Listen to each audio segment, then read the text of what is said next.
With a KBLA Talk 1580 editorial, I'm Tavis Smiley. Some interesting developments as it relates to Destination Crenshaw, or Procrastination Crenshaw, as it's known around these parts. So just north of us on Crenshaw Boulevard in the 10th Council District, there's a black-owned restaurant called The District. Apparently, the restaurant is in some sort of legal dispute with the landlord, and it's gotten pretty ugly. So ugly, in fact, that the 3 black members of the LA City Council recorded a video in support of the restaurant, which is now circulating online. You might have seen it by now.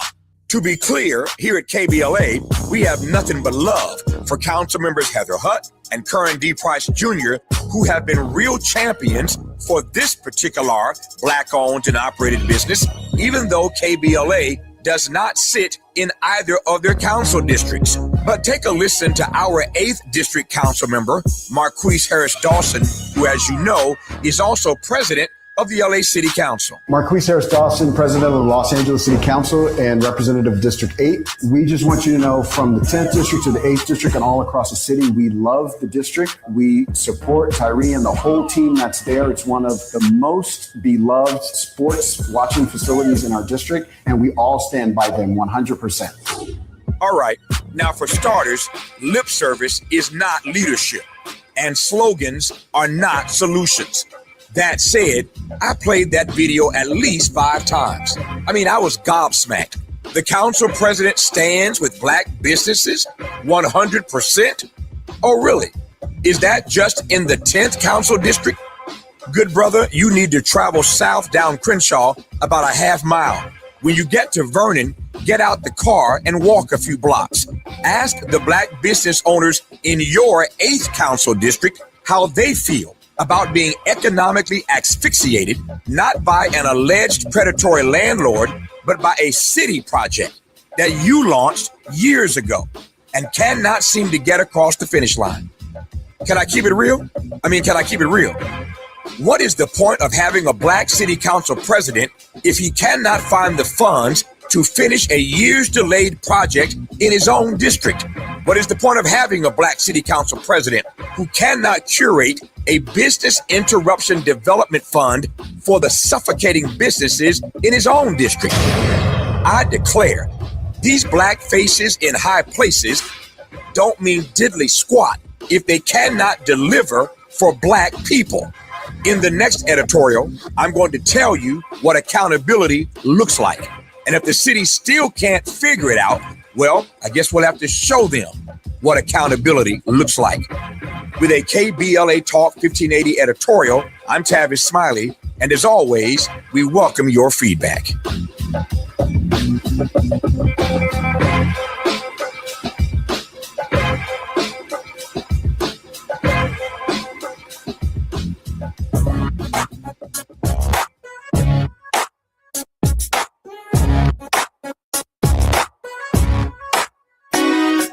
Jesse Jackson Jr. Show. Oh, oh, oh, oh, oh, the Jesse Jackson Jr. Show. Oh, oh, oh, oh, the Jesse Jackson Jr. Show. Oh, oh, oh, oh, the Jesse Jackson Jr. Show. Oh, oh, oh, oh, come on and talk with me. Come on and listen to me. Come on and talk with me. Come on and listen to me. KBLA, Talk 1580, download the app. I'm Jesse Jackson Jr. Looking forward to the Jesse Jackson Jr. Show on KBLA Talk 1580. It's Moving Mountain Mondays at the Jesse Jackson Jr. Show. And that puts us in the classroom with Mr. Ernest Krim, Emmy-nominated producer, public teacher, anti-racist educator, hate crime victor who uses Black historical narratives to empower and educate through a culturally equitable lens. Mr. Krim, a South Side of Chicago native and University of Illinois Urbana-Champaign graduate, is a former high school history educator of 12 years who now also advocates for social justice issues and teaches Black history to more than 4 million people each month as of 2024. Ernest, welcome forward to the Jesse Jackson Jr. Show. Well, thanks again for having me, brother. It's a pleasure to be here. Man, it's always a pleasure. Joining us at the half hour will be none other than the esteemed, nationally recognized attorney who has for more than 2 decades represented individuals and labor unions, state and federal court. Mr. Jackson, Joey Jackson, that is, and his associates have represented a diverse group of clients under the glare of cameras, as well as those who never attracted public attention. He has built an outstanding career as a defense lawyer representing clients who have fallen into high-stakes personal and professional crises, as well as those who are average citizens in need of his fierce and benevolent counsel. Looking forward to our conversation with Joey Jackson and Ernest Krim. Why? Because the Supreme Court is closing its term, and it has been extremely busy. Today, the Supreme Court ruled in expansion, a major case expanding the authority and the reach of presidential power. The Supreme Court ruled in a mail-in voting decision, which does matter for the midterms and should be of concern for everyone within the range of my listening voice, and of course, digital privacy and law enforcement. In the presidential firing powers case, the court significantly expanded executive power by ruling that a president can remove the heads of independent federal agencies at will, effectively dismantling a 91-year-old legal precedent, Humphrey's Executor versus the United States. However, the decision created a distinct carve-out for the nation's central bank. The Federal Reserve is protected. The justices ruled in a decision 6-3 that the Federal Reserve Governor, Lisa Cook, an African-American woman, can remain in her role while she legally fights the administration's attempts to fire her. We already know what that's all about. But Lisa Cook, for now, has her job, and the Supreme Court is on her side. However, the federal court also ruled simultaneously and upheld the firing of the Federal Trade Commissioner, Rebecca Slaughter, declaring that the president has the absolute power and authority to terminate leaders of other regulatory bodies without cause. Another issue that's particularly important to us, in a 5-4 decision written by Justice Amy Coney Barrett, the court handed a defeat to the administration by preserving current mail-in ballot procedures ahead of the 2026 midterms congressional elections. The court ruled that states are legally permitted to count mail-in ballots that arrive after Election Day, provided that they are postmarked on or before Election Day. The ruling rejected a Republican-led challenge seeking a uniform nationwide cutoff on election night. Ernest, I can't wait to have a discussion about these two issues with you in your classroom. Ernest? Likewise, brother. As of right now, we have to come forward. Oh, there's no doubt about that. I'm Jesse Jackson Jr. You're listening to the Jesse Jackson Jr. Show on KBLA Talk 1580. I wanted to set up the show because not only for the first 20 minutes are we going to be in the classroom with Mr. Ernest Grimm, brilliant lawyer, legal scholar, and a man of enormous legal, scholastic, and political potential, our very special guest to break down what is taking place in our nation's federal courts and the reshaping of the federal presidential administration is taking place right before our eyes. I'm Jesse Jackson Jr. You're listening to the Jesse Jackson Jr. Show on KBLA Talk 1580. More in Ernest Grimm's classroom when we come forward. It's afternoon drive time with Jesse Jackson Jr. Only on KBLA Talk 1580. Wishing happy birthday to KBLA. 5 years old, yeah, with more that's coming your way. Congratulations, come on, y'all, let's celebrate. Happy birthday to KBLA. Look, 5 years deep and we still going up. Built it from the ground, now the real, no one else. Real talk on the air, then the truth get heard. Every day the proof getting served. He had a vision and he stayed with the plan. Now they tapped in from the beach to the land. Never back down, 7 days of the week, still going up now. We 5 years deep. Wishing happy birthday to KBLA. Happy smiling, you did it with 5 years today. Congratulations, come on y'all, let's celebrate. Happy birthday to KBLA.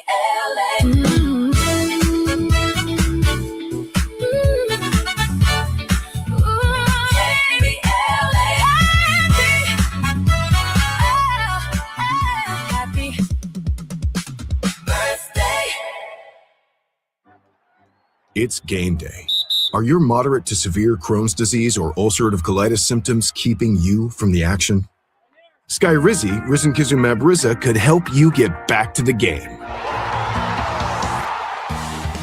Skyrizi is proven to help people feel significant symptom relief, achieve remission, and visibly improve damage of the intestinal lining. Skyrizi is a prescription injection medicine for adults. Don't use if allergic to Skyrizi. Serious allergic reactions, increased infections, or lower ability to fight them may occur. Before treatment, get checked for infections and tuberculosis. Tell your doctor about any flu-like symptoms or vaccines.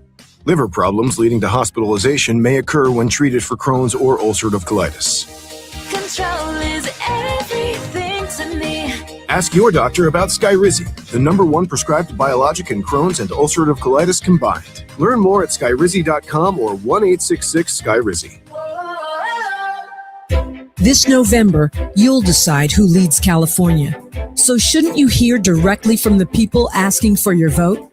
Join us for California Voices, a political town hall and ballot forum, Saturday, October 3rd, 2026. Meet candidates running for governor, lieutenant governor, attorney general, and other major statewide and local offices, including mayor of Los Angeles, city attorney, and LA County sheriff. Get clear, nonpartisan breakdowns of the propositions on your November ballot, both sides, no spin.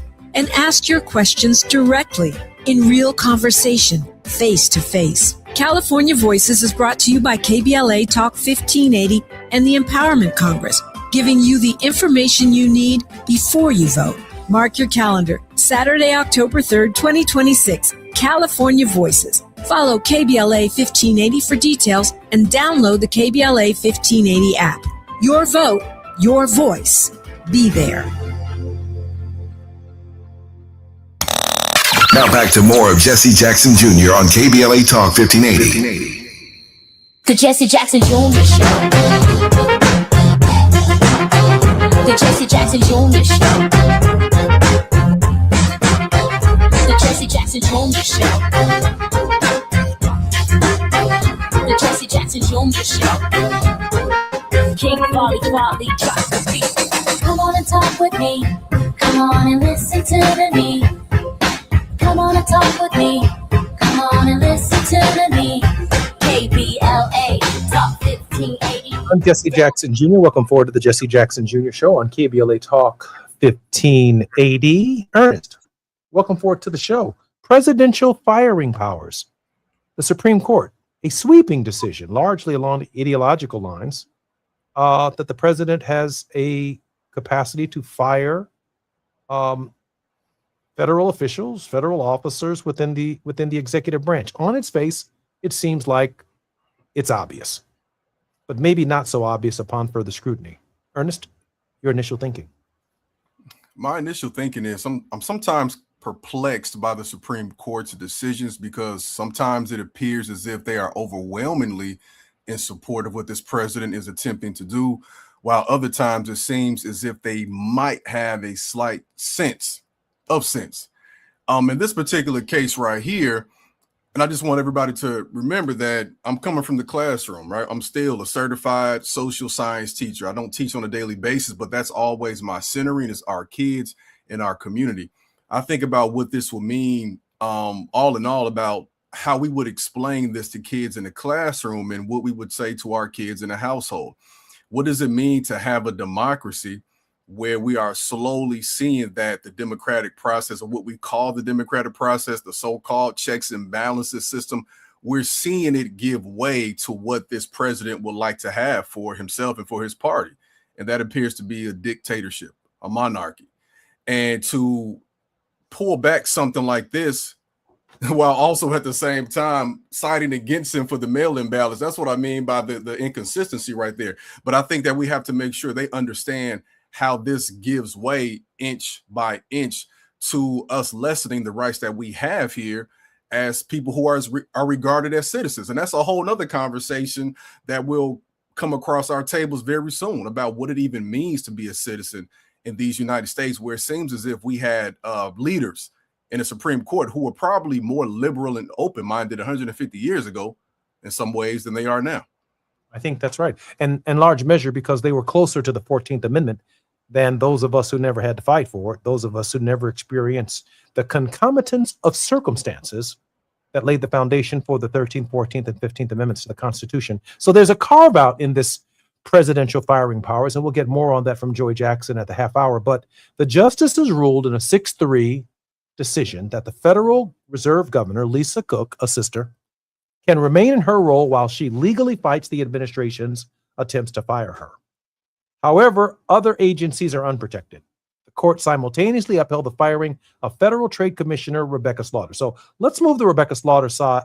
Let's dig in deeper into the Rebecca Slaughter side of this, because I happen to think that if the Attorney General is the head of a federal agency known as the Department of Justice, and the Attorney General of the United States is investigating the President of the United States or some of his friends or cronies, and the President of the United States wants to intervene in that case, that the idea that the President of the United States can fire a sitting Attorney General because of pending indictments or wrongdoing or an investigation against him or her, as well as or investigations into his friends or supporters that he wants to stop, and the Attorney General does not turn back the wheels of justice, that this decision allows the President of the United States to fire the Attorney General of the United States.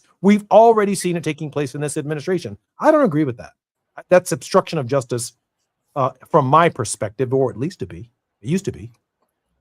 Yeah, one of the best things he could have done for his, not even just his political career, but for his freedom, was to win that last election. Because I recall all the headlines leading up to that point in time was that, oh, for sure, he's going to be indicted. There were open discussions about the crimes he committed and the crimes he continued to commit. But when it became clear to the public that that was going to shift, of course, all of that took a back seat. And we have to constantly remind people that regardless of everything that he is doing to steer the conversation away, that we're still dealing with someone who has committed war crimes, someone who has done various unconstitutional things. We have to continue to center the Epstein files and various other things that have come to the forefront. This is a person who has the title of president, but he's nowhere near what that title should encompass. And what we're seeing over the course of the last year and a half now is an attempt to take all the conversations away from the crimes he has done, to continue to distract us as American citizens from what we are seeing happen over the course of his 2 terms. You know, when I was a little old U.S. representative from the South Side of Chicago in the Congress of the United States, I'm at least secure enough in my knowledge and information that I took great pride in hiring people who knew better and knew more than I did. When I sat down as the representative of the people that I represented in Congress, I mean, I wanted the best chief of staff. I wanted the best legislative director. I wanted people, the best communications director. I wanted people who could help me write an editorial, help me write an opinion editorial piece, who could help me think through a thought or raise critical questions when I'm sitting in committee, looking at agency heads and others to whom the committee that I served on had oversight over their basic functions. I was comfortable and secure in that space. Sometimes my initial whims, things that I thought should take place, I was advised against it by people around me who said, nah, that doesn't make sense. Why don't we approach it this way? Why don't we use Congressman report language as opposed to filing a piece of legislation? Because filing a piece of legislation gives people an opportunity to organize against your legislation, but report language allows for the creation of a study that allows people to rally behind the study and then support the legislation that you might offer in this space. I did that a number of times in the healthcare space, and I was very successful in passing legislation as a result of using the report language. What this smells of to me is a president who is immensely insecure, gets to hire people and put them in positions who are not more thoughtful than he or she is, but people who do specifically what he tells them to do. And if the president isn't very enlightened, inspired, knowledgeable, it doesn't really matter. It doesn't matter that the head of the CDC, someone who might have multiple medical degrees, as well as studies in biology and virology and all kinds of other ologies in order to be the head of the Centers for Disease Control, it doesn't matter. Because in the eyes of the president, you already know less than he or she does. And therefore, they don't want anything coming out of the Centers for Disease Control, including good information about the spread of Ebola or any other kind of virus globally and how it's a threat to the United States. Because maybe as president of the United States, you might conclude that such a virus won't make it on a flight or in fruit or in some kind of produce or commerce to the shores of the United States. And that is exactly what the head of the CDC is tasked to find out. The very thing that you're not interested in is what they think through. Ernest, this stinks and smells of the imperial presidency. For sure. And what I think about as you talk is, a hallmark of intelligence is knowing what you're great at and knowing what your limitations are. I think about in my household, I taught history, I taught social studies, econ, and government, right? My wife is currently a math teacher, a great math teacher. So when it comes to helping our kids with their work, I never try to step into her lane, right? And she never tries to step into my lane. To me, it's almost like you can tell putting this on a practical level, when we have artists that release work, we can tell at a certain point when they've had too many yes men and women in their circle, as opposed to no man and women, right? When you, like you said, when you continue to grow and when you want to be a leader, you want people who are going to actually check you and tell you like, no, that's not it. We all know, like, and I'm not in any way comparing this president to people that we have liked as artists, but here's the comparison. We know when we first like somebody, that those first couple albums, those first 3 stand-up specials, we love it. But it gets to a point where they fire everybody they came up with and they start to hire people that are just going to agree with anything they want. And those people, which they don't understand, is they have ulterior motives too, just like that person does. So they don't even really care about him. They have their own objectives. And when things come crashing down, the first thing they are going to do is point fingers at him to save their own self. This is the equivalent to me of a person saying, look, I want to rob the bank, but it's too obvious if I go in there, with the gun, or I go in there with the attire of a criminal or a thug, right? But if I can become the head of the bank and I hire people in those positions, the bank tellers and the private bankers, then we can get this done easy. And that's what we're seeing happen from when he was in office the first time to what we're seeing now. And I think what I continue to grow concerned about, again, putting this back into a practical level as an educator, is when his time as the quote unquote principal is over, who is he passing this baton to? Or does he even aspire to that? Because we also have to keep in mind the status of his health. This is not the same things he said about President Joe Biden are the same things that are afflicting him as a person right now. Father Time always wins. Amazing. Let me tell you something funny, man, to make sense out of this, since you're breaking it down to where the Billy Goats and the students can get it. When I was growing up, I used to, and I still love to fish, right? So my grandmama Tibby, Matilda Burns, used to fish with a pole. She would take a little worm, put it on a hook, a little beat moss, and she would just sling the line on out there at the tip of the pole, and we would watch the bobber go up and down, and she snatched the bluegill or the crappie right out of the water. I went shopping the other day at the Bass Pro Shop, and I bought about 4 or 5 of them little poles right there because I don't want it to be complicated. Grandma Tibby wasn't complicated. She never used a reel. She just used a pole. Then I got sophisticated looking over at my grandpa, and my grandpa went and got me one of them little cheap Zebcos. That's the little reel where you push the little button, and then you put a worm on it, but you push the little button on the reel and you kind of throw it out there. And just before you throw it out, you let the button go. And then it cast it a little further than what Grandma Tibby could do with the pole. And as I got older, and I'm 61 years old, for the last 30, 40 years, I've been using a spinning reel, which is an open face reel that is a little bit more complicated because you have to pull the bell back and you throw it out there. And I'm really, really comfortable and competent in using a spinning reel. But in the last 2 weeks, I've been moving and trying to move to the baitcaster, which is a very, very complicated reel, but it's very, very different in terms of targeting the kind of fish that I want to catch, which is called a bass, right? So I've been hanging around the Bass Pro Shop. I've been going to Cabela's. I've been going to these little spots, hanging around people that I don't know, listening to little conversations about bait casting because I'm trying to teach myself how to bait cast, which is different than any other form of fishing that I've done in my life, but it's far more difficult. In other words, I have to hang around people who know more than I do about catching bass for the kind of fish that I want to catch, which is a very thoughtful fish. It is an elusive fish. It is a discerning fish. And it is a fish that is as intelligent as any one of us are doing anything. I have to have people around me who know more than I do.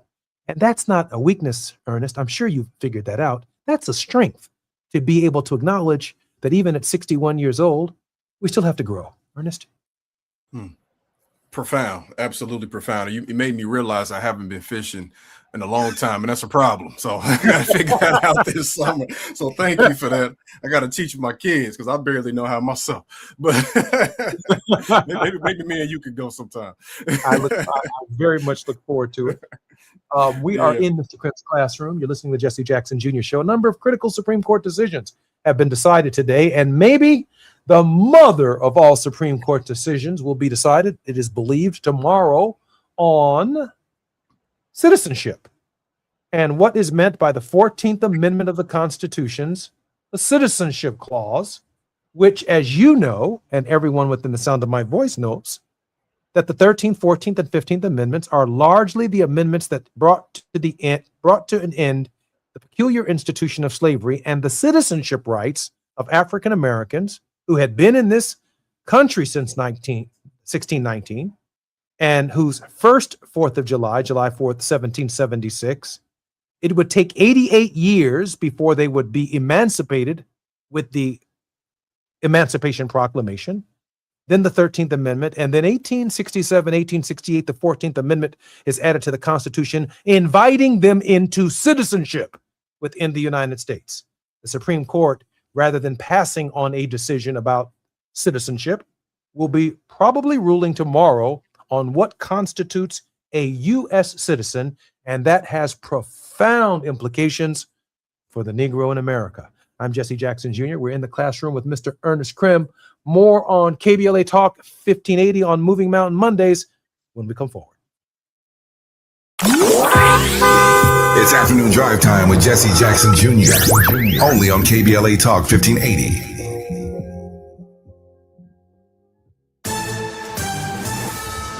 Amber Payton with BIN News Now. Friends and family gathered in Manhattan to say their final goodbyes to legendary music producer Clive Davis. Kenny G performed at Central Synagogue, where mourners heard tributes from Barry Manilow, Bruce Springsteen, and Alicia Keys.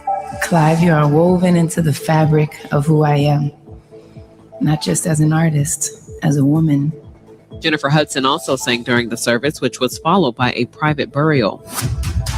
Texas Democrats are leaving their Corpus Christi convention with work to do before November. Senate candidate James Tallarico is trying to shore up support among Black voters after beating Black Congresswoman Jasmine Crockett in the primary, while Democrats also court rural GOP voters on border security. And O.J. Simpson will not be featured on the Wall of Fame at the new Highmark Stadium. The Bills CEO says Simpson does not represent what the team stands for despite his 9 seasons in Buffalo. Get BIN News Now on demand 24/7 on the iHeartRadio app. Busy night?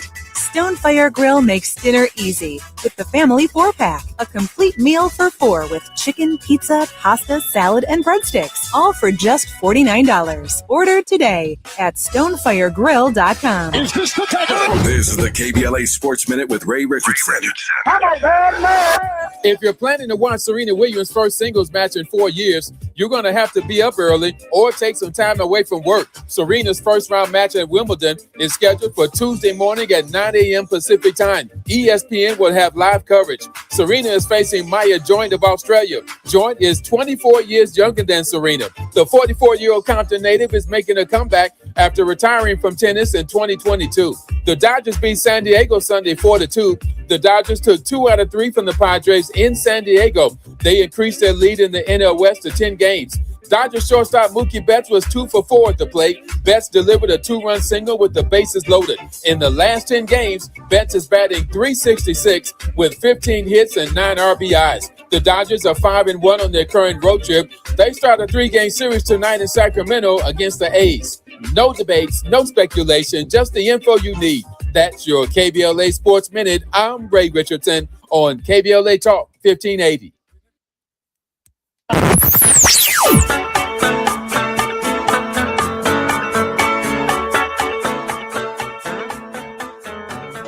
This is KBLA Talk 1580. Talk radio that's music to your ears. We're unapologetically progressive. KBLA Talk 1580.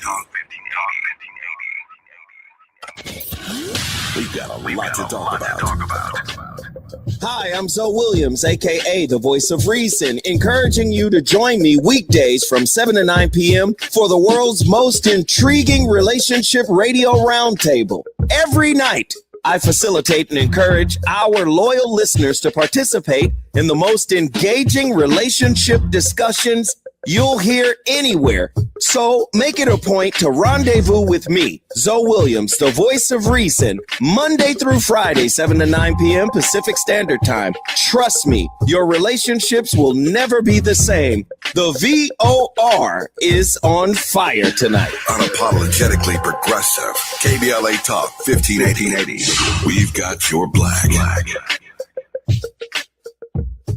Don't be anxious or confused about AI.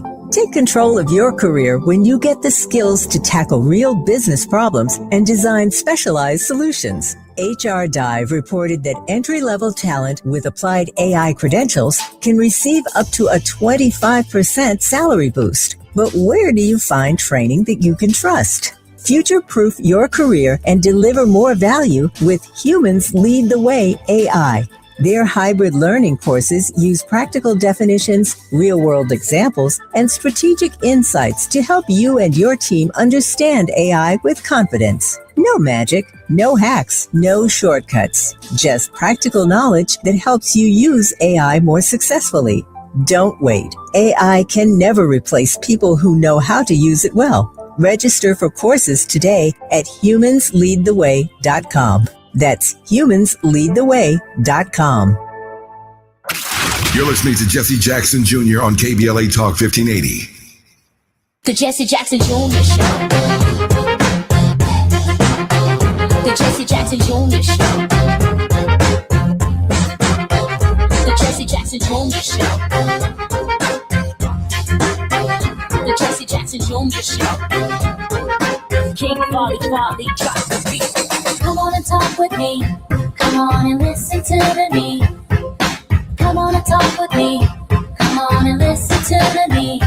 KBLA Talk 1580. Download the app. I'm Jesse Jackson Jr. We're in the classroom with Mr. Ernest Krim on Moving Mountain Monday on the Jesse Jackson Jr. Show. In addition to being an Emmy-nominated producer, Ernest has created content for companies such as HBO, Hulu, Disney, Paramount, and the History Channel. Additionally, he is the CEO of Krim's Cultural Consulting, LLC, an international speaker who's spoken at Harvard, the University of Chicago, Microsoft, Colin Kaepernick's Know Your Rights Camp, and audiences in the UK and Canada, and author of 2 books, and a passionate progressive education activist who's worked closely with organizations to advocate for educational and political equity, reparations, and mental health awareness and food justice. Ernest, welcome forward to the show. Thanks again for having me, brother.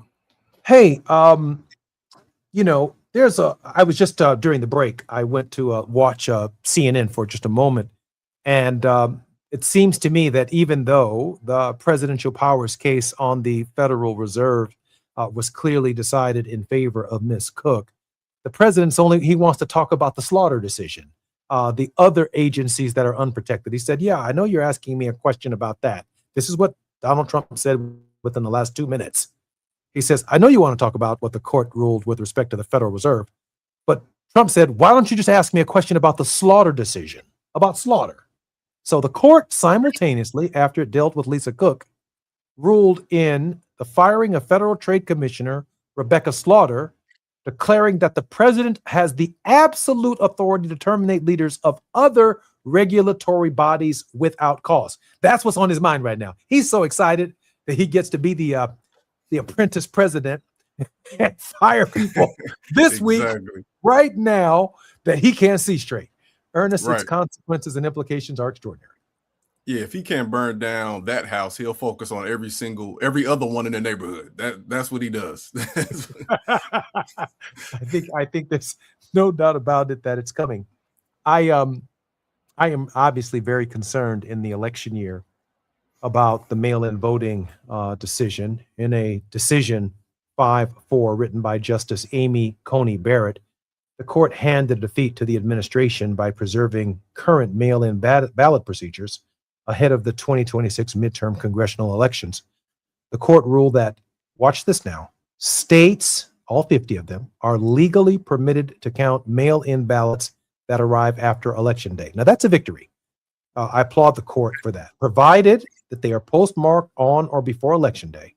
The ruling rejected a Republican-led challenge seeking a uniform nationwide cutoff on election night. Now, one of the reasons, Ernest, I want to talk with Joey when he joins us momentarily is this. While on the one hand, it is a defeat for Donald Trump, who wanted to eliminate the idea of mail-in ballots, it is a victory for state rights, because it says that states essentially may permit the counting of ballots after Election Day. But the states themselves don't have to. So we will have some states who will be very progressive in their interpretation, wait for every ballot postmarked on Election Day or in that space or before Election Day and wait for them to be counted. We will have other states that will say you must count them on Election Day. And as far as I can tell on my reading of the decision, that's not unconstitutional. That's troubling. That's still troubling for me. Trump loses, but states' rights wins.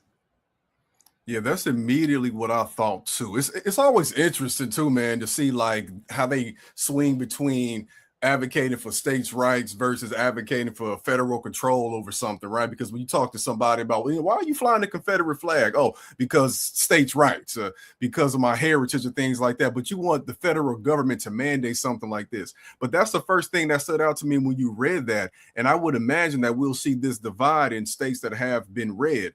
So you have to think about, who your postmaster is. You have to think about if your county is red and what they might do, like you said, and they'll probably assume or they'll act as if certain mail-in ballots weren't actually received until the day after the election. So this is still a cause for concern to me.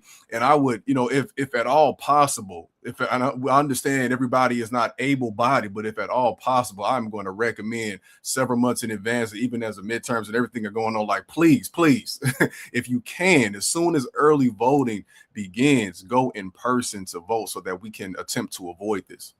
So if you're I like that example that you gave. If you're a county official in a red state or a red county, and you've cast your vote on time, and the post office delivers the votes, that's a federal post office, to whoever's responsible for counting them, the Secretary of State or the local county clerk or whatever, and then the president of the county or the county board says, I'm giving everybody a week off. So all these ballots are sitting on our desk because we never sent them to the county clerk. Now,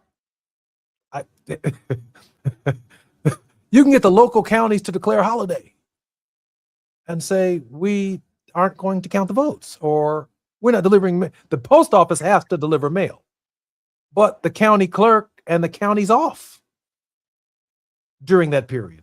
Then what? So we're still without now. Cook County and the city of Chicago, LA County has an interest in making sure that votes are counted as quickly as possible so that the people can have confidence in democracy. But then there are other counties in the country where they may not have an interest in making sure people feel comfortable voting and participating in democracy. Then what? And there are 3,500 counties, some of whom will count all of the votes as soon as and as quickly as possible beyond election day, and others of whom might have a worker outage or a shortage on those days, making it impossible to count votes in a reasonable time to certify an election that's trustworthy and honest, that isn't full of political corruption. Hence, I find it fascinating that when it comes to building highways and building trains from California all the way to the state of Maine, or from the north all the way to the deep south, we can build a train and have it ride on the same track. But in our democracy, we can't have the same system in every county that counts and delivers a certified election either on the day or shortly after the election, because each of those systems are different, with lots of latitude and lots of leniency, and in some counties, lots of history of keeping people from voting in the first place. Ernest? Brother, we have a very intricate postal system here, and I want to applaud everybody that works in that field. I don't think any of us has any idea what goes into it after you mail a letter, with mail your postal worker. Both of my grandfathers worked for the Postal Service. And I could when we drop something off, like this, just the intricacy of what goes into dropping that off and then going to the house, right? And I'm saying that because it's often mysterious to us. And it would be very easy for someone to just say, or a group of people to just say that we have no idea what happened to the ballots that were mailed in this district that just so happens to be, of course, a Democratic one. I want people to remember and understand that only one party in this country right now is attempting to limit the amount of people who vote in a country that is supposed to be a democracy. There was only one party that has attempted to limit that. We call, like, what we're experiencing is not an expansion of democratic rights and principles. What we're seeing is an attempt to maintain and have an oligarchy, a government by a few. Because the understanding is, and we have to really be clear on this, we have to ask questions. Why would they want to do that? Because I think they know and understand that the more people that vote, the more people who are aware of their crimes and what they do, the less likely they are to be able to maintain power. So that's what it is, and that's what it has always been. We have to remind people that when this country first became a thing, that only white men who owned property could vote. Not all white men, not white women, only white men who own property. So we're talking a plutocracy ruled by the wealthy. This democratic experiment we're talking about has only been roughly for the past 51 years since the Voting Rights Act of 1965. And they saw the progress that we have led and participated in, and we're like, oh, no. We can't do that. So we have to stay aware of what they are attempting to do, because the reason, of course, is nefarious. And it's because they understand that when we are participating, by and large, in higher percentages, locally, federally, statewide, then we can maintain power, control our power and our destiny. When we come forward on KBLA Talk 1580, Joey Jackson, nationally recognized attorney who has for more than 2 decades represented individuals, labor unions, state and federal court. Mr. Jackson and his associates have represented a diverse group of clients under the glare of cameras, as well as those who've never attracted public attention. He's built an outstanding career as a defense lawyer representing clients who've fallen into high-stakes personal and professional crises. I'm so grateful that he's our very special guest. Joey, please come forward and say hi right quick before we come forward. A pleasant good afternoon to everyone, especially you. Joey, I'm so grateful that you're here. I'd love to hear your thoughts on the Supreme Court's decision and mail-in voting and presidential firing powers. When we come forward, we'll have about 9 minutes in the final segment of our show, but I'm very glad that you're here. More on KBLA Talk 1580 with Joey Jackson and Mr. Ernest Krim when we come forward. While you're stuck in traffic, we can at least bring you up to speed on the news of the day. You're listening to Jesse Jackson Jr. only on KBLA Talk 1580.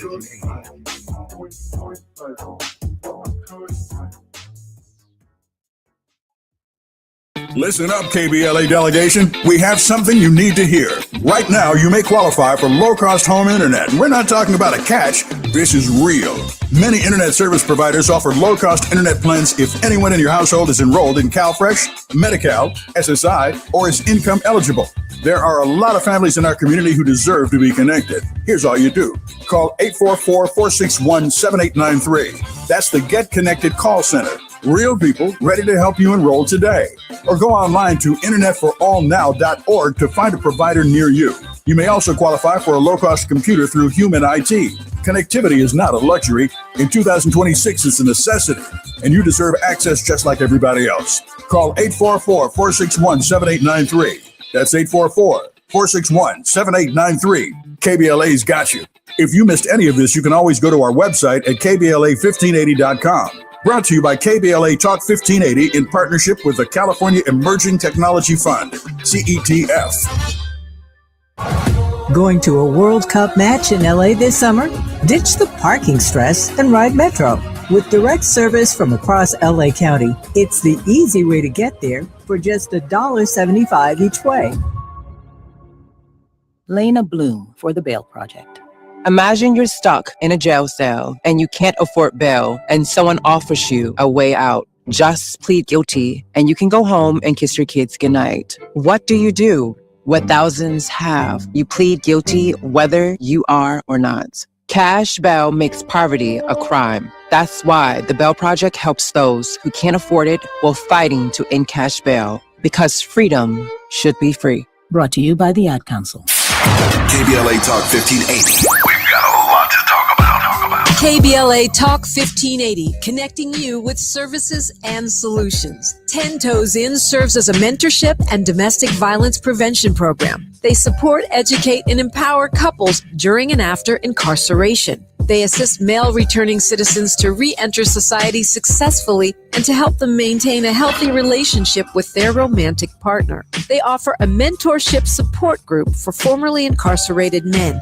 10 Toes In teaches its Intimate Relationships 101 curriculum at male prisons throughout the state of California. They host sister support group meetings for women who are intimately involved with incarcerated and formerly incarcerated men. 10 Toes In is a 501c3 nonprofit organization. To access their services or make a donation, please visit them online at 10toesin.org or find them on Facebook or Instagram. They are healing lives through relationships. This is a community call to action from KBLA Talk 1580.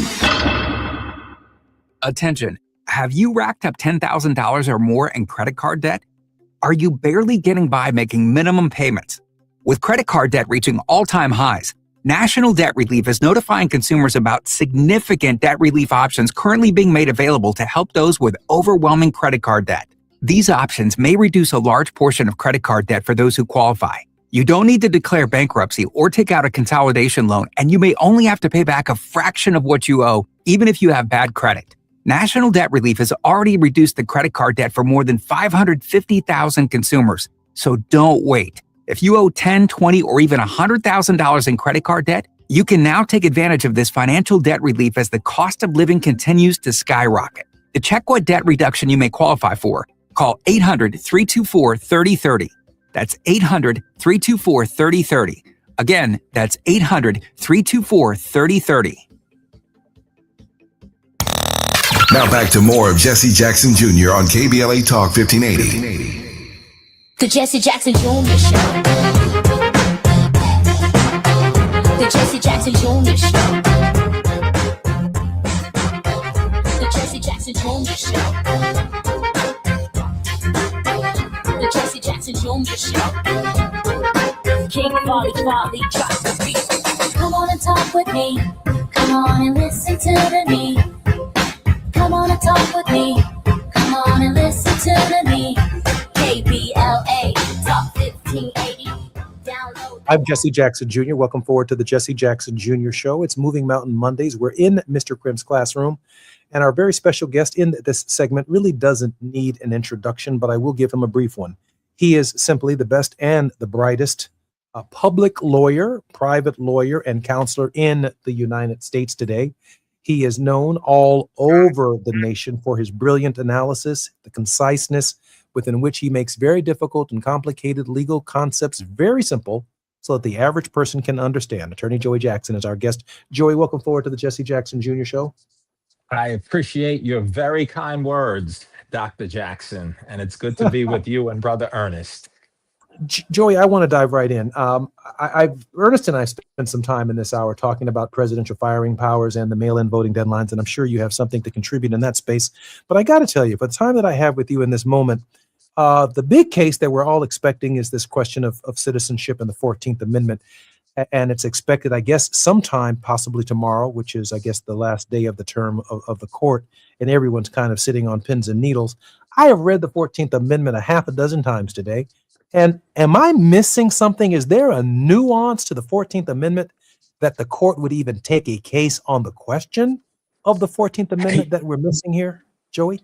I do not believe that you missed anything. I think, but listen, I think what we cannot miss is the fact that we have a 6-3 majority, super Republican majority, and the manner in which this court has been interpreting decisions. I could take you to the voting rights decision on Calais, which essentially gutted the Voting Rights Act, and I could take you to what they did today relating to expanding the president's powers vastly. I could take you to a number of decisions which are head scratching. And so, listen, I don't think you missed anything. It clearly says born or subject to the jurisdiction of the United States. I think what the Republicans are attempting to do is say, hey, you're not really subject to the jurisdiction of the United States because you're a foreigner and you're an immigrant and you've sworn allegiance to another country. It's never, never, never the 14th Amendment and subject to the jurisdiction thereof been interpreted that way. It's been interpreted as if you're born here, you're obviously physically here, and you're therefore subject to and need to abide by the laws. So I don't believe there's a snowball's chance in this becoming the new standard. But remember what they did today is they invalidated 91 years of precedent. Not the first time this court has done that. They invalidated 91 years of precedent when they determined that the president has authority to fire people, even with independent agencies that Congress has promulgated laws to protect. So I don't know what they're going to do, but I think it's part of a larger pattern that very much concerns me about our democracy and its future. Joey, one last question, if I might. The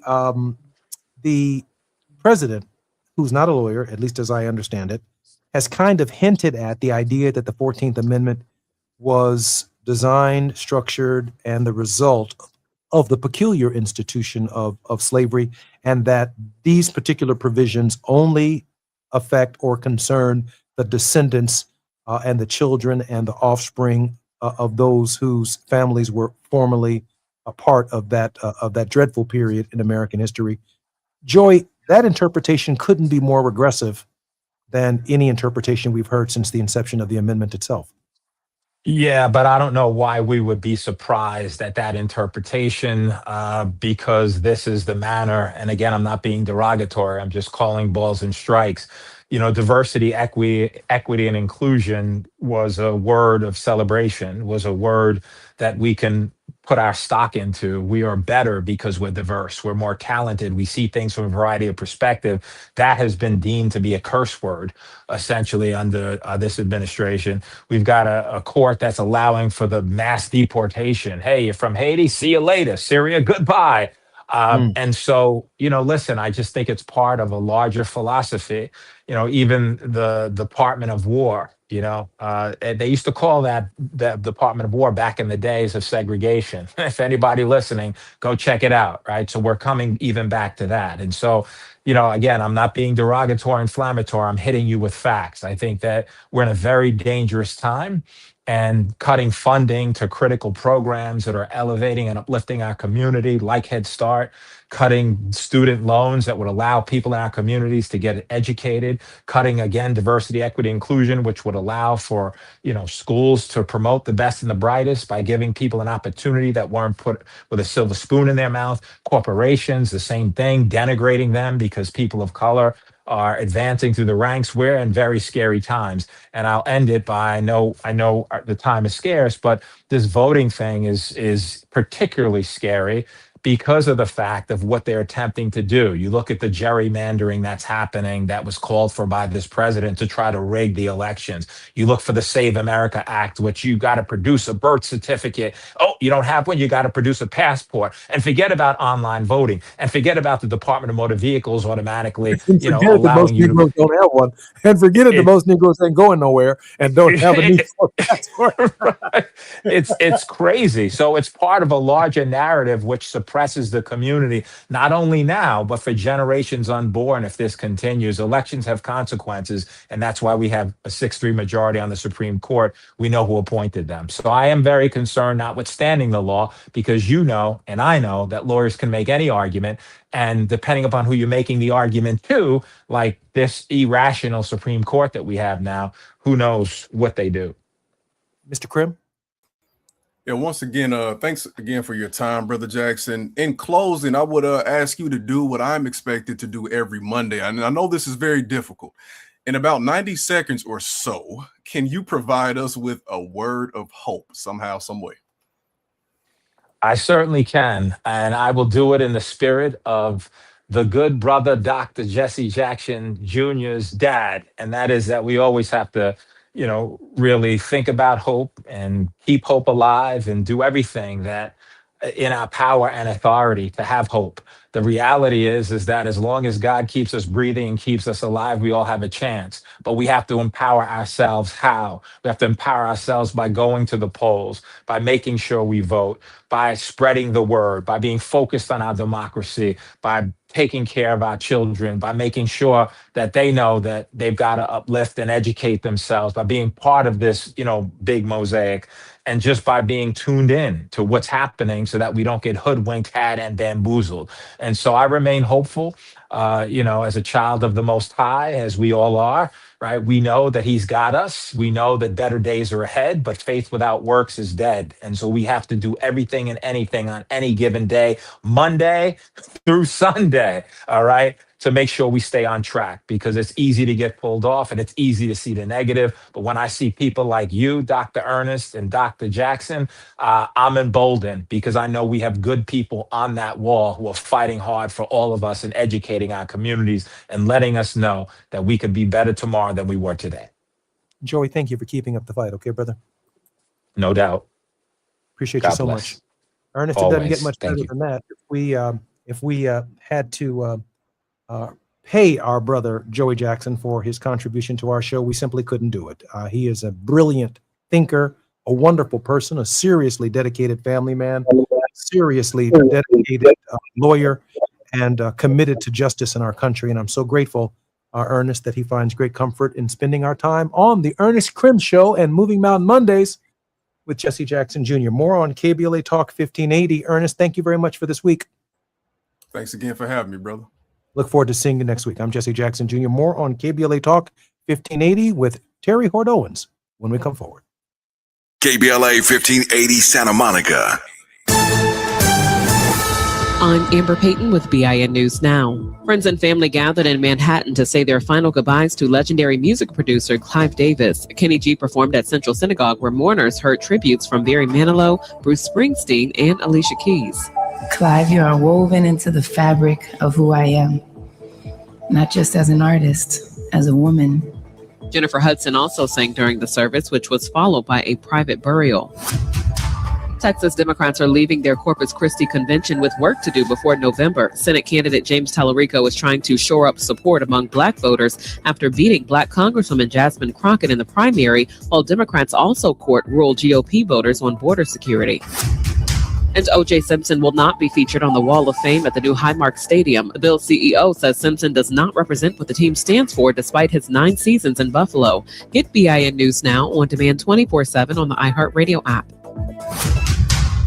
Busy night? Stonefire Grill makes dinner easy with the family 4-pack. A complete meal for 4 with chicken, pizza, pasta, salad, and breadsticks. All for just $49. Order today at stonefiregrill.com. This is the KBLA Sports Minute with Ray Richardson.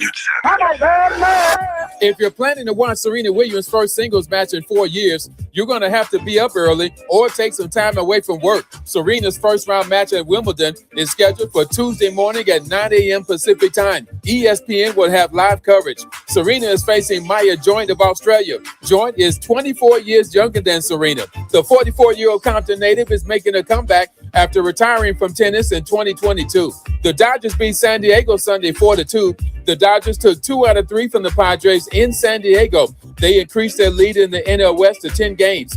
Dodgers shortstop Mookie Betts was 2 for 4 at the plate. Betts delivered a 2-run single with the bases loaded. In the last 10 games, Betts is batting .366 with 15 hits and 9 RBIs. The Dodgers are 5-1 on their current road trip. They start a 3-game series tonight in Sacramento against the A's. No debates, no speculation, just the info you need. That's your KBLA Sports Minute. I'm Ray Richardson on KBLA Talk 1580. All I need is one mic. With a KBLA Talk 1580 editorial, I'm Tavis Smiley. Some interesting developments as it relates to Destination Crenshaw, or Procrastination Crenshaw, as it's known around these parts. So just north of us on Crenshaw Boulevard in the 10th Council District, there's a Black-owned restaurant called The District. Apparently, the restaurant is in some sort of legal dispute with the landlord, and it's gotten pretty ugly. So ugly, in fact, that the 3 Black members of the LA City Council recorded a video in support of the restaurant, which is now circulating online. You might have seen it by now. To be clear, here at KBLA, we have nothing but love for Council members Heather Hutt and Curran D. Price Jr., who have been real champions for this particular Black-owned and operated business, even though KBLA does not sit in either of their council districts. But take a listen to our 8th District Council member, Marquise Harris Dawson, who, as you know, is also president of the LA City Council. Marquise Harris Dawson, president of the Los Angeles City Council and representative of District 8. We just want you to know, from the 10th District to the 8th District and all across the city, we love the district. We support Tyree and the whole team that's there. It's one of the most beloved sports watching facilities in our district, and we all stand by them 100%. All right. Now, for starters, lip service is not leadership, and slogans are not solutions. That said, I played that video at least 5 times. I mean, I was gobsmacked. The council president stands with Black businesses 100%? Oh, really? Is that just in the 10th Council District? Good brother, you need to travel south down Crenshaw about a half mile. When you get to Vernon, get out the car and walk a few blocks. Ask the Black business owners in your 8th Council District how they feel about being economically asphyxiated, not by an alleged predatory landlord, but by a city project that you launched years ago and cannot seem to get across the finish line. Can I keep it real? Can I keep it real? What is the point of having a Black city council president if he cannot find the funds to finish a years delayed project in his own district. What is the point of having a black city council president who cannot curate a business interruption development fund for the suffocating businesses in his own district? I declare these black faces in high places don't mean diddly squat if they cannot deliver for black people. In the next editorial, I'm going to tell you what accountability looks like. And if the city still can't figure it out, well, I guess we'll have to show them what accountability looks like. With a KBLA Talk 1580 editorial, I'm Tavis Smiley, and as always, we welcome your feedback.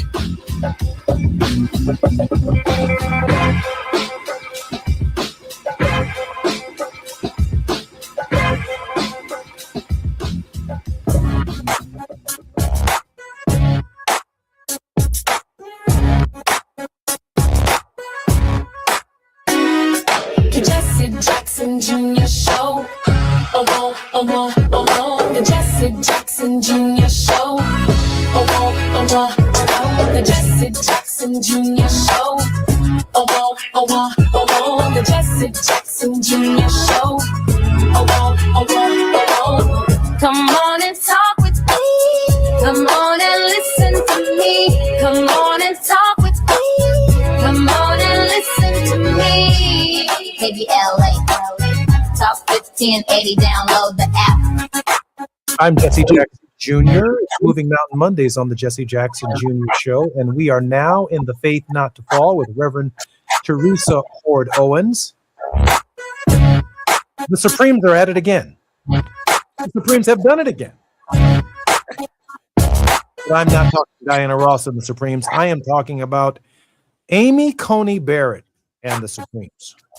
Our very special guest in this hour is Reverend Teresa Terry Hord Owens, General Minister and President of the Christian Church in the United States and Canada, an author and advocate for the church living out its calling. She's the first person of color and second woman to lead the denomination since her election in 2017. Reverend Terry Hord Owens' ministry actively reflects the disciples' priority of being an anti-racist church, being a movement for wholeness, welcoming all to the Lord's table as God has welcomed us.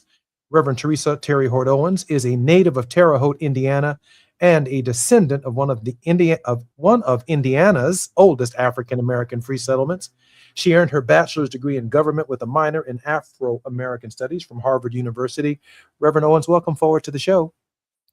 Thank you. It's always good to be here.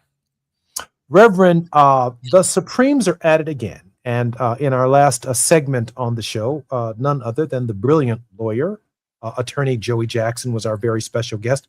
By the way, I have great expectations and hopes for the future of Joey Jackson. I would really love to see him in the United States Senate or as Attorney General of the United States or in a presidential debate on his way to the White House, quite frankly, because I think he has that kind of capacity. I heard the segment. Yeah, I heard the segment. I got to hear it. Yeah. Your thoughts, Madam President, on what the court's up to? Well, I mean, what I've heard you and also Ernest say also is that at first blush, when you first hear it, it seemed like certainly a victory.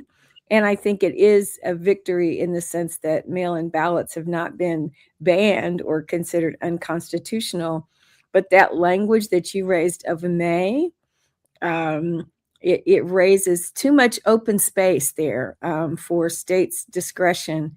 And while the leaving it to the states about how they govern their elections is one thing, but what we have always had historically is a federal standard about who could vote and who could move forward. They're always leaving just enough daylight to sort of get through. And in this environment, these state governments cannot be trusted. They claim that the Calais decision was simply leaving it to the states to decide how they did things. And of course, what happened?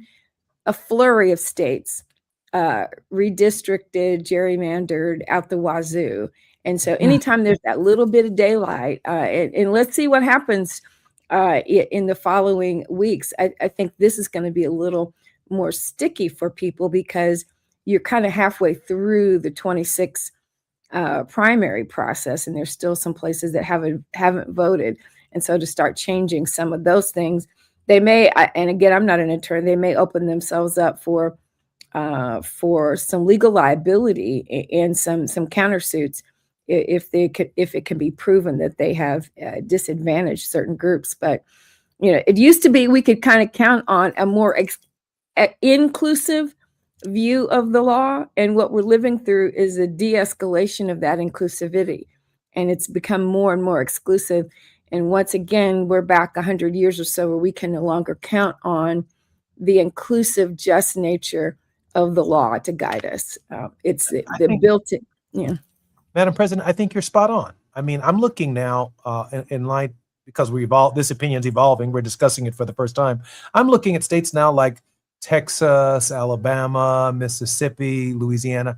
I'm looking for some states, some of the more difficult states in terms of voter protection, any moment now to read the decision and move in the direction of, okay, as long as they're counted on election day, then we've done what we're supposed to do. We don't have an obligation to extend the election beyond the date that we've set. That's what I think the court left the discretion for the state to do. And you know exactly what that means in states that have a history of making people count jelly beans, count beans in a jar. Right. Threats, and all of the above. I'm Jesse Jackson Jr., listening to the Jesse Jackson Jr. Show. We are with an icon. Reverend Terry Hoard Owens is the first person of color and the second woman to lead a major Christian denomination in the United States. More when we come forward on the Jesse Jackson Jr. Show, The Faith Not to Fall with Terry Hoard Owens. I'm Jesse Jackson Jr. It's afternoon drive time with Jesse Jackson Jr. Only on KBLA Talk 1580. Wishing happy birthday to KBLA. 5 years old, yeah, with more that's coming your way. Congratulations, come on, y'all, let's celebrate. Happy birthday to KBLA. Look, 5 years deep and we still going up. Built it from the ground, never real, no one else. Real talk on the air, then the truth get heard. Every day the proof getting served. He had a vision and he stayed with the plan. Now they tapped in from the beach to the land. Never back down, 7 days of the week, still going up now. We 5 years deep. Wishing happy birthday to KBLA. Happy smiling, you did it with 5 years today. Congratulations, come on y'all, let's celebrate. Happy birthday to KBLA.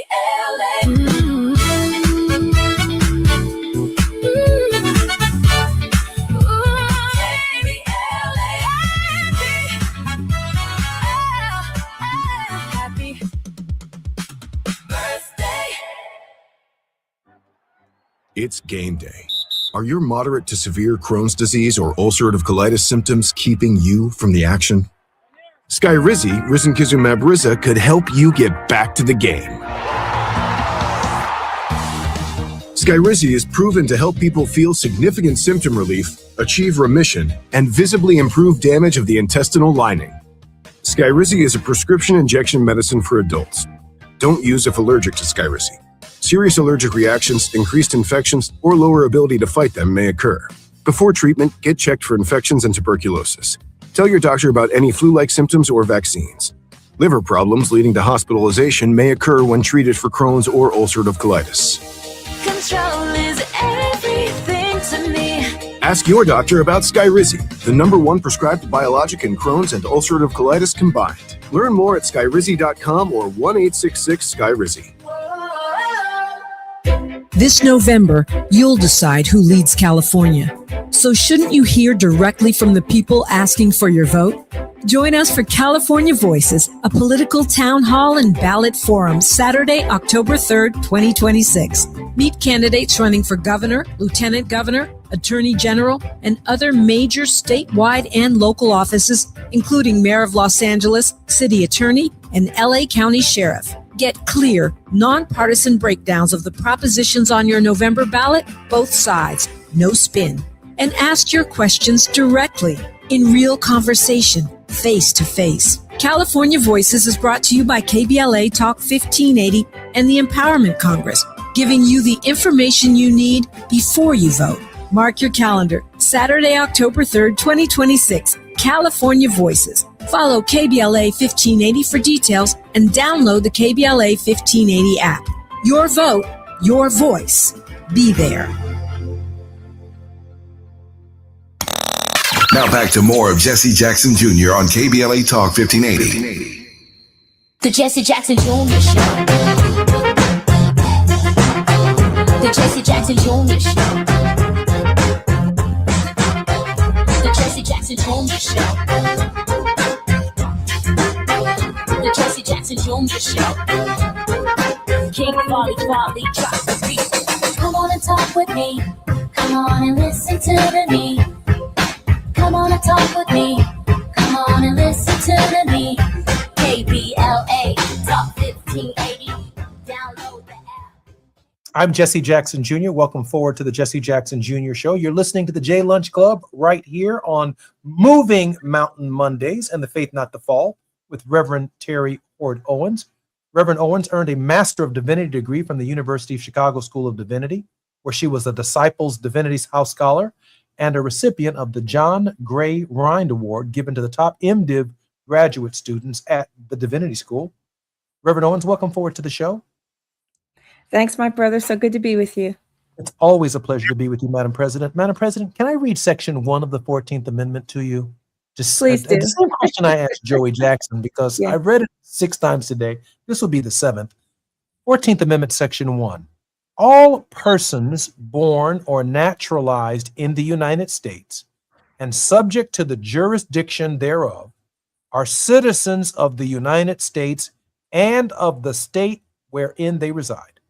No state shall make or enforce any law which shall abridge the privileges or immunities of citizens of the United States, nor, semicolon, nor shall any state deprive any person of life, liberty, or property without due process of law, nor deny to any person within its jurisdiction the equal protection of the laws. Now, that's one big clause. Well, actually, there's 2 sentences in there, but that's Section 1 of the 14th Amendment to the Constitution.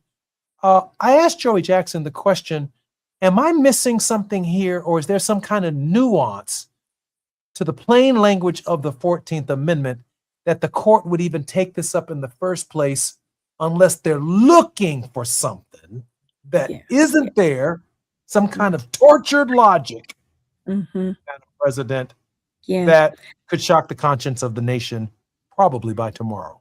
Madam President? Yeah, tortured, what did Joey call it? The irrational court. I mean, we all understand history. We understand the amendment that eliminated slavery, the 14th Amendment, which grants birthright citizenship, not just to persons who were formerly enslaved, but that the 14th Amendment was adjudicated, I think, for an Asian immigrant man who wanted to prove that he had a right to have full citizenship. So the intent was to certainly eradicate the vestiges of slavery in perpetuity. And the fact that this court continues to reach back, as I said earlier, for more exclusive interpretations is really, really troubling. More perfect union to me means we ought to be getting better at this over time. We were certainly not in a perfect state 250 years ago, but more perfect. We're now in a regressive trajectory here. We're eliminating people from the protections that you just outlined. And as I tell people about God, if you're talking to me about a God that's excluding a whole lot of people, I'm not really interested in that God.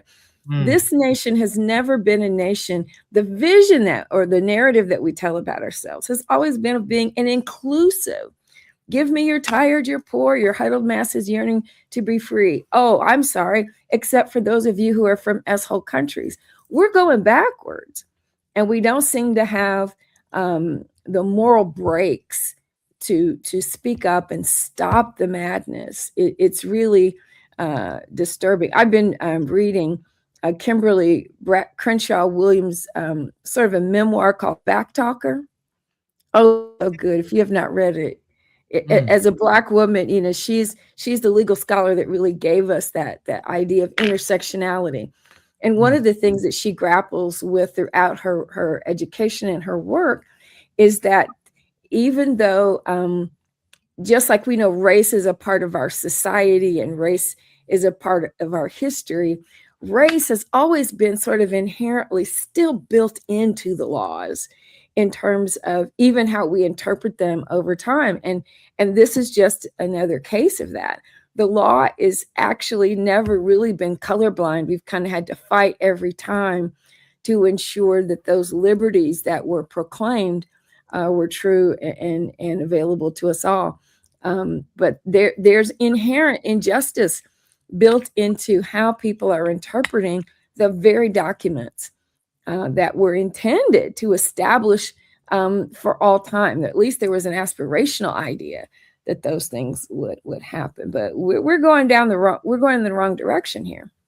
Madam President, I'd like your opinion, your opinion on the morality associated with determining what constitutes, if you will, a refugee. Now, for me, I see Jesus of Nazareth in the early years of his life as essentially applying for refugee status to the country of Egypt because he was being hunted by the king, if you will, the provincial governor of Judea at the hour of his birth.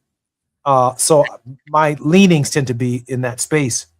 But when I look at 350,000 Haitians who lost temporary protected status along with Syrians, and I think about the president of the United States' attack on Ilhan Omar and the Somalians, I'm thinking that this is just the beginning of a massive deportation process over the next 2.5 years of what remains in Donald Trump's administration that will be something we haven't ever seen before. Madam President? Yeah. It is certainly not grounded in any sense of morality, not in any sense of what theologians would say the imago Dei, and that concept simply means you believe that everyone is created in the image of God. However you see or frame what that Holy One is or how that Holy One interacts with you. But you cannot, I think, be in a situation as my British friend who's a consultant in the UK. She does a lot of work around cultural intelligence, Julia Middleton. And she has, I think, her hallmark phrase that I quote all the time: you are not the benchmark for all people. So there's actually no one ethnicity or gender or religious belief that was ever intended. The aspiration was that the very first pilgrims, as restrictive as the Puritans turned out to be, the goal was to be able to worship freely. You know, Roger Williams and the Baptists had to leave the Puritan colonies because they were trying to tell them how to worship, and they're like, that's not why we came here. The idea that you could declare another human being to be inferior to yourself and that you could decide to limit that person's access to the very society that you yourself have access just falls apart on its face under anybody's moral system. And I think that's the other concern. You know, we have large groups of Haitian disciples in Ohio, in New York, particularly in Brooklyn, and also in Florida. So was it last year when Trump was talking about the Haitians are eating the dogs and the cats of their neighbors? I and the regional minister in Ohio and other leaders of our church spoke out against that. I do not know how you deny people hope, how you deny people the opportunity to make a better life. Particularly, you're talking Haiti. Look at Venezuela. That's essentially what happened to Haiti in many ways. The infrastructure is devastated there. The corruption, the crime, it's dangerous, the violence. There's no way to really rebuild a life sending people back to Haiti, particularly people that have never lived there to begin with. We've got to be much more expansive about who we include. And if someone has a desire to build a better life, that's why your ancestors came from Ireland and Switzerland and all the other places. People were hungry. People wanted to make a better life. Why do my brown skinned brothers and sisters and my Black brothers and sisters not have the same right to that same possibility and opportunity for hope? Who are you to decide that I am not worthy? That's a fundamental human failing for anyone who claims to believe in a higher being. It's just a failure. I don't care what religious system you look at. You deny your neighbor, you've denied morality. Madam President, what are you hearing from Haitian congregants who are members of your church and your denomination? Is there an anxiety now that is moving, and a spirit that's moving through the Haitian community with the future? Absolutely. And there are many that are citizens now, but they are just as concerned about their brothers and sisters who have a TPS status. There's a lot of anger in Haitian communities. There's a real entrepreneurial spirit among the Haitians. Many people are in the medical field. We have entrepreneurial bivocational pastors. One pastor in Brooklyn built some relationships with the disciples in upstate New York and in Brooklyn, and he's planted probably close to a dozen churches, but they also have different professions. They have really come and made a good life for themselves here and contributed to the communities in which they're a part. So these are not, these are communities that came to find a better life and took advantage of the opportunities, are paying their taxes, are educating themselves.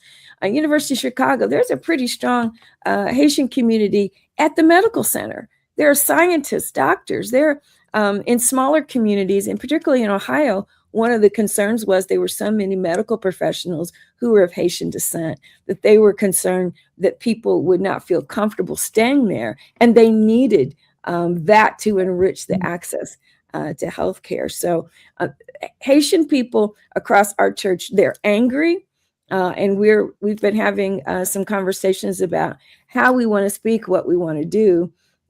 Things are not clear and settled out yet as to where, how we will speak. But we spoke on this last year, a large group of leaders, but people are concerned. And the ones that have status, that ones have citizenship status, are trying to resource legal consult for those who have TPS. We have an immigration attorney who works for our church, and she can't handle every case, but she certainly does help triage and hopefully get people to resources that might be able to do the legal support either pro bono or at a reduced rate. But it's just another element of fear. Again, why are we creating fear? A nation that's supposed to offer hope and promise. Why are we excluding and creating fear? It's an anomaly. It's an anathema to who we are. I'm feeling some kind of way about the welcoming of South Africans to the United States. And the programs that are being designed to benefit these South Africans who are actually written into the South African Constitution for the purposes of their minority status and their protections. They are with constitutional rights in South Africa. There is no evidence, the president and others have suggested, that they've been maltreated or discriminated against under the Constitution of South Africa. And yet the United States of America is literally recruiting them to come to the United States under the very programs that they're trying to deport others out of. The hypocrisy, Madam President, is nothing short of astounding. Absolutely. I'll have more to say on that. We come back if you give me space. I have some inside track on some of that. Yeah. I promise you will. I'm Jesse Jackson Jr. You're listening to the Jesse Jackson Jr. Show on KBLA Talk 1580. The Supreme Court is keeping us really busy this week. This is the end of the term.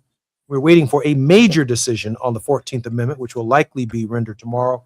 We've already heard presidential firing powers have now been expanded as if it is some kind of great apprentice show. Mail-in voting has obviously been deferred to the states.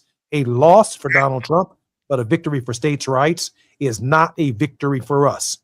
And so turning this power over to the states and away from the federal government is to undermine what could be the John Lewis law when Democrats take control of the Congress.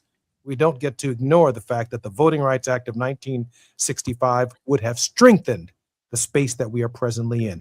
I'm Jesse Jackson Jr. We're looking at the faith, not the fall, listening to and with and speaking with Reverend Terry Hord Owens. I'm Jesse Jackson Jr. More on KBLA Talk 1580 when we come forward. It's afternoon drive time with Jesse Jackson Jr. Only on KBLA Talk 1580.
faces in high places don't mean diddly squat if they cannot deliver for black people.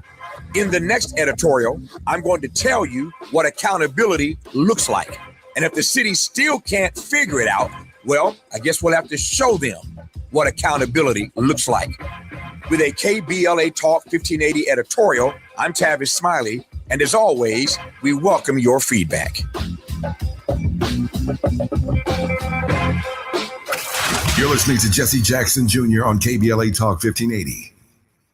The Jesse Jackson Jr. Show. The Jesse Jackson Jr. Show. The Jesse Jackson Jr. Show. The Jesse Jackson Jr. Show. King Volley, drop the beat. Come on and talk with me. Come on and listen to me. Come on and talk with me. Come on and listen to me. KBLA Talk 1580. I'm Jesse Jackson Jr. You're listening to the Jesse Jackson Jr. Show on Moving Mountain Mondays and the J Lunch Club. We're in The Faith Not to Fall with Reverend Terry Ford Owens. Reverend Owens, welcome forward to the show. Thank you, sir. Good to be here. Reverend, just before we came forward, you said that you had some insights into the South African space on the refugee question. Your thoughts? Yeah, the federal government has had traditionally large contracts for refugee resettlement with the various religious organizations, among them Church World Service, which was created 40 some years ago. They used to be part of the National Council of Churches. 80% of their budget was cut when Trump came back into the White House. And he had done a similar thing during his first term. When they put forth the policies that said white South Afrikaners would be those who, and only a few thousand of them would be allowed to enter, the Episcopal Church immediately cut all contracts with the federal government. The Lutherans decided to kind of wait and see how things were going to be done. But this is something that the mainline denominations and the historically Black denominations have discussed in our gatherings and been very concerned about. I've been very vocal with Church World Service, trying to get information from them, letting them know I serve a church that says that one of its priorities is to be an anti-racist church. And on its face, that you would allow white South Afrikaners as refugees when they don't even really meet any international definition of there's no war, there's no famine, the economic impact. Black South Afrikaners would come closer to meeting the requisites for refugee status traditionally under our law than white South Afrikaners. But there are some groups that are still kind of trying to think about, well, if we lose all of this money, then we're not going to be able to serve the refugees that are already here in the country. And how do we do this? And my response to that has been, in what scenario have you ever seen the Trump administration operate in good faith? Can you really trust that somehow, if you just stick in there, they're going to land and do the right thing? But people have been very, we're having conversations in the Christian community. People are not willing. My question is, who are you? Who do you say that you are? Be that thing. What are your values and your standards? I'm telling you what my church stands for. We're not happy with some of these decisions. And if you're juggling a lot of things to think about, help us, educate me on the things that you're calling into account as you're making some of these decisions. But people are playing games and sadly playing footsie. And there are agencies in Kenya actually that are validating or vetting the South Afrikaner refugees. Now, somebody told me that the rejection rate for the South Afrikaners is slightly higher than it is normally for refugees, which is small comfort in the situation where you have so few, no one else from countries around the world that we know are facing war, famine, a natural disaster, hunger, civil war, no room for any of those people whose humane needs are real and palpable. And you're going to privilege white South Afrikaners, themselves perpetrators of some of the brutal apartheid on the planet. So it's an ongoing conversation. And sadly, you'll always have people who are trying to play the game to keep the money. And so let's say I'm I'm going to go out on a limb here. Let's say I'm a white South African, and my family has lived in South Africa for multiple generations. I'm not going to say 2 generations, 3 generations. Let's just say 10 generations, 100 years, 150 years, maybe longer. And now I come to the United States and I see myself as an African because I was born and raised in South Africa. Then I come to the United States as a refugee and I seek naturalized citizenship. Madam President, what am I? Am I an African American? Oof. I personally just prefer to call people of African descent Black. Yeah, okay, I hear you. But they get to come here and say they're African. They will say they're African. They will, and their whole system and culture has been built on privileging the amount of Dutch blood that you have flowing through your veins. Hence the Afrikaans. Okay, so here come these new African Americans. I think they will split the baby on that themselves. Yeah, I think they probably will, but they will also be what? Fighting for contracts as African Americans and claiming a minority status of being what? In their case, I think, against? I think in their case, the African status is actually a national status. They are South Afrikaners. That's how you and I see them, but that's how we see them. But I get your point, and I wouldn't put it past them. I don't want to denigrate these people. I'm just trying to unpack the 14th Amendment. But they have benefited. They have benefited. Yeah, they have benefited just as white people in the United States have benefited. This wasn't my ancestors. I didn't do that. But they benefited from apartheid. Even if they were among the poorest of South Afrikaners, they benefited from the racial system of apartheid. So to now say that you're being hurt because Black people and you seek a remedy under our 14th Amendment, for equal protection of the laws, when you yourself were a perpetrator of unequal protection of the laws in South Africa. Now you come here as an African American from South Africa, having the full privileges and immunities of the United States, including the protection of the 14th Amendment.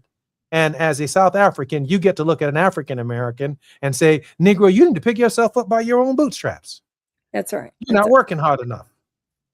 I just got here from South Africa. I ain't complaining about nothing. Yeah. I'm getting land. I'm getting tax breaks. I'm not paying any taxes because of the program that they have me coming into with my Trump Gold Card. Yeah. Race infuses everything in the United States. Every single thing. And until we're honest about that, we're not going to get where we need to go. I'm Jesse Jackson Jr. You're listening to The Faith Not to Fall with Reverend Terry Hord Owens. The 14th Amendment, they are turning it on its head, and we expect a decision tomorrow on birthright citizenship that could change for the next 100 years or foreseeable future the interpretation of the 14th Amendment. That is one of the Reconstruction Amendments that is largely responsible for the citizenship rights of every single American, especially the descendants of slaves, for whom their citizenship rights did not exist before the 14th Amendment. It's hard to imagine a world without the 14th Amendment, but certainly an interpretation or a new interpretation of the 14th Amendment could be devastating to what it means to be an African American. I'm Jesse Jackson Jr. You're listening to the Jesse Jackson Jr. Show, The Faith Not to Fall with Reverend Terry Hord Owens. More when we come forward right here at KBLA Talk 1580. While you're stuck in traffic, we can at least bring you up to speed on the news of the day. You're listening to Jesse Jackson Jr. only on KBLA Talk 1580.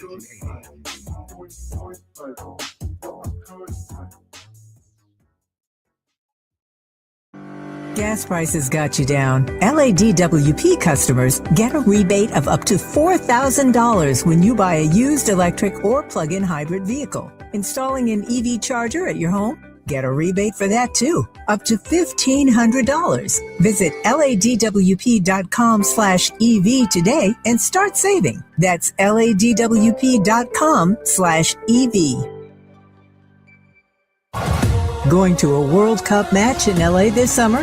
Ditch the parking stress and ride Metro. With direct service from across LA County, it's the easy way to get there for just $1.75 each way. If you have unfiled taxes or are in debt to the IRS, this is important news. Did you know the IRS has programs specifically designed to help people struggling with tax debt? Powerful tax assistance programs that can save you thousands if you qualify. No one knows these programs better than the experts at Optima Tax Relief, America's most trusted tax resolution firm. A-rated by the Better Business Bureau, their award-winning tax attorneys and licensed professionals have resolved over $3 billion of tax debt for their clients. One call to Optima can start the process, helping to put an end to your worries about wage garnishment, asset seizure, and other aggressive IRS actions. Find the best options to solve your tax problems. Call the experts at Optima Tax Relief today for a free consultation. Call 800-919-9077. 800-919-9077. 800-919-9077. Optima Tax Relief. Some restrictions apply. For complete details, please visit OptimaTaxRelief.com. My mom has decided to learn to paint, and she's good. My dad's now into creative cuisine, and I've already put on 6 pounds. Learning new things comes with age. My mom, she started forgetting my name and what we're talking about. Forgetting well-known things doesn't. Memory loss may be a sign of Alzheimer's disease. Early detection gives you and your loved one time to plan for the future. Learn the warning signs of Alzheimer's at 10signs.org. Brought to you by the Alzheimer's Association and the Ad Council. In a world full of noise, one station keeps it real. KBLA Talk 1580, where the conversation goes deeper, the voices sound like yours, and the issues that matter most to our community take center stage. Progressive, powerful, unapologetically us. Whether you're driving through the city or tuning in from your home or office, join the public square. KBLA Talk 1580, your home for talk that enlightens, encourages, and empowers. Listen live on our free KBLA 1580 app, on our website at kbla1580.com, or on your radio dial at 1580 AM. Unapologetically progressive. Indeed presents hires you can't afford to get wrong, like nuclear reactor safety expert. I disabled the backup cooling system. It was making such an annoying noise. You heard it, right? It was like, we're on a countdown to core failure. And you're saying we don't want that? This is the job for sponsored jobs. This is what happens when you don't sponsor your job on Indeed. Next time, get matched with quality candidates with Indeed sponsored jobs. Visit Indeed.com/hire now and sponsor your job today. Now back to more of Jesse Jackson Jr. on KBLA Talk 1580. The Jesse Jackson Jr. Show. The Jesse Jackson Jr. Show. The Jesse Jackson Jr. Show. The Jesse Jackson Jr. Show. King Volley drops the beat. Come on and talk with me. Come on and listen to the me. Come on and talk with me. Come on and listen to the me. KBLA Talk 1580. Download the app. I'm Jesse Jackson Jr. Welcome forward to the Jesse Jackson Jr. Show on KBLA Talk 1580. You're listening to the J Lunch Club, The Faith Not to Fall, with Reverend Terry Hord Owens on Moving Mountain Mondays. Terry, welcome forward to the show. Thank you. It's always so good to talk to you. Terry, I got the mail-in voting decision wrong earlier today, and I called my mother and said, "Can you believe it? Mama, they just outlawed mail-in voting." And my mother said, "That's because I got it wrong."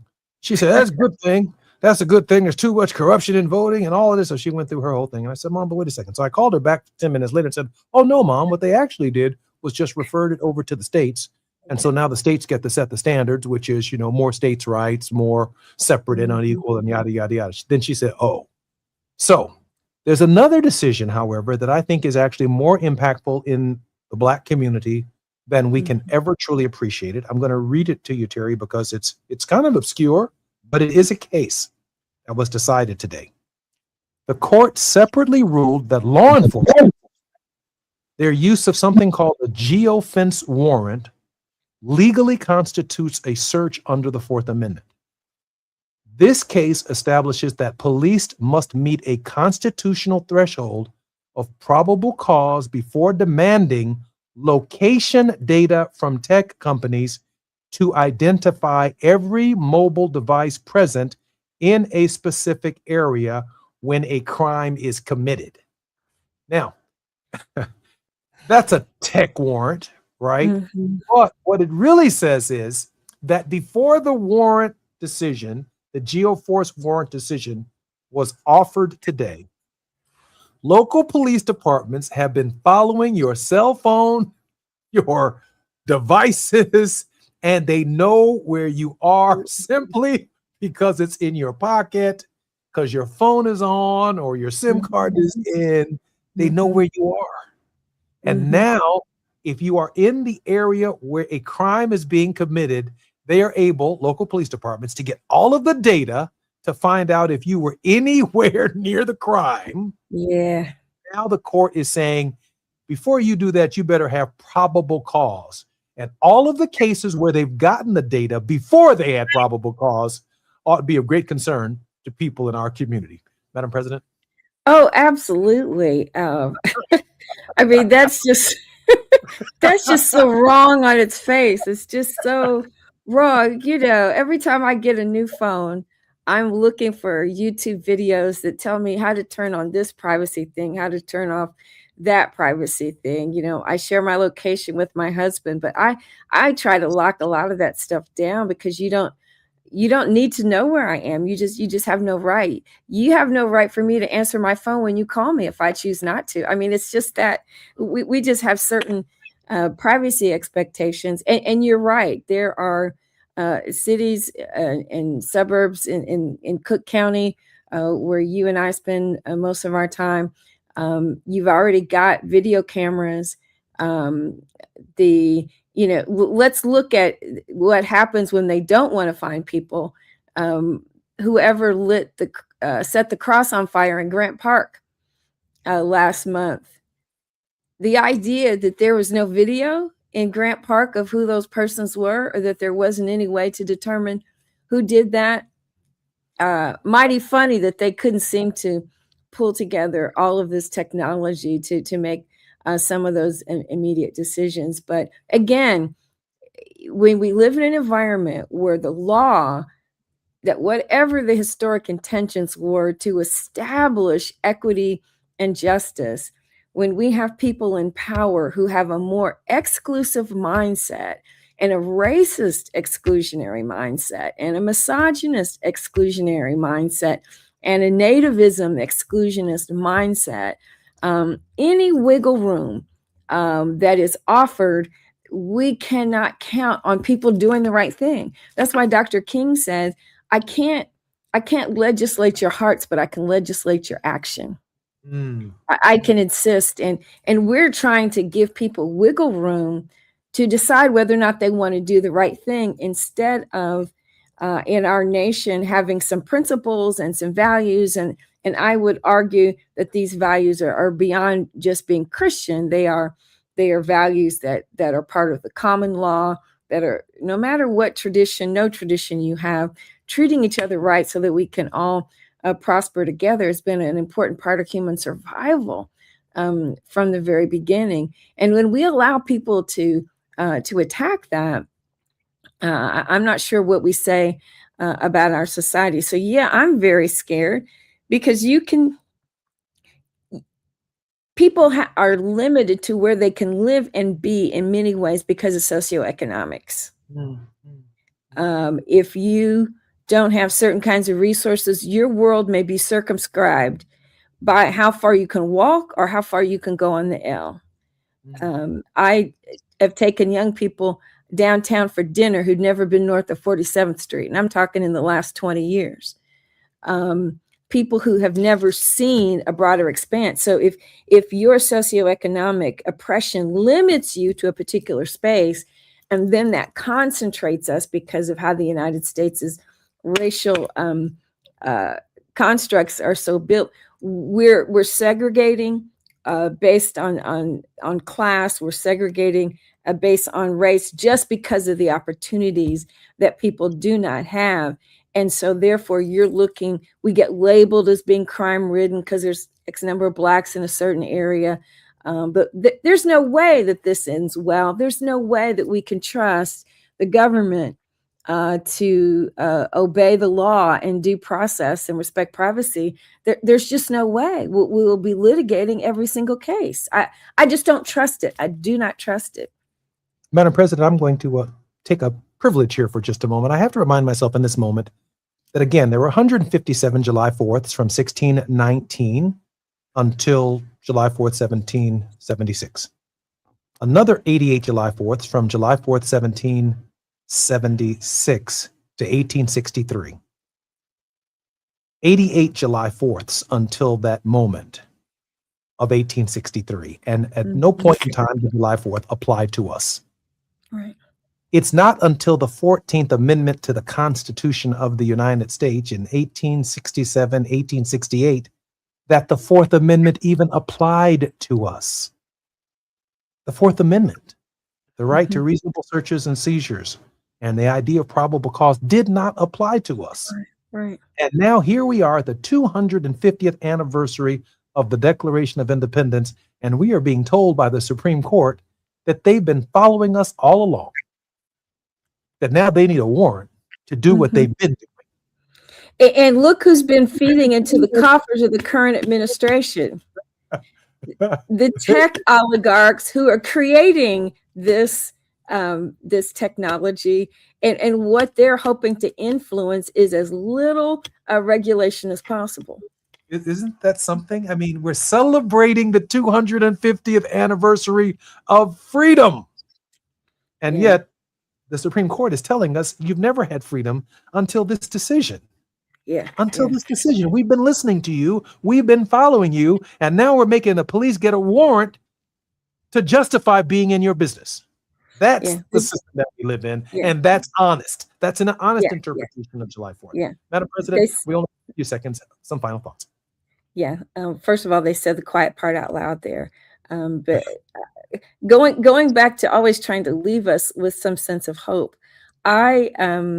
There's no way that we can get tired or weary of paying attention to this. I think I was with a circle of friends at a service, and they're doing some lobbying today in DC around immigration, and with a large group of Latino Christians last night. And they sang this wonderful song, "I'm a Citizen." I'm a citizen. And if many of them are naturalized, but we can't give up hope now. There's just too much work to do. And if we believe that our cause is right, we just simply have to keep working and trust that our God will hear us. That's what I believe. I believe our God will be with us, but we must participate with God in this work of justice. Thank you, Madam President. Look forward to our time together next week. I'm Jesse Jackson Jr. You're listening to the Jesse Jackson Jr. Show on KBLA Talk 1580. More with Dale Hughley when we come forward.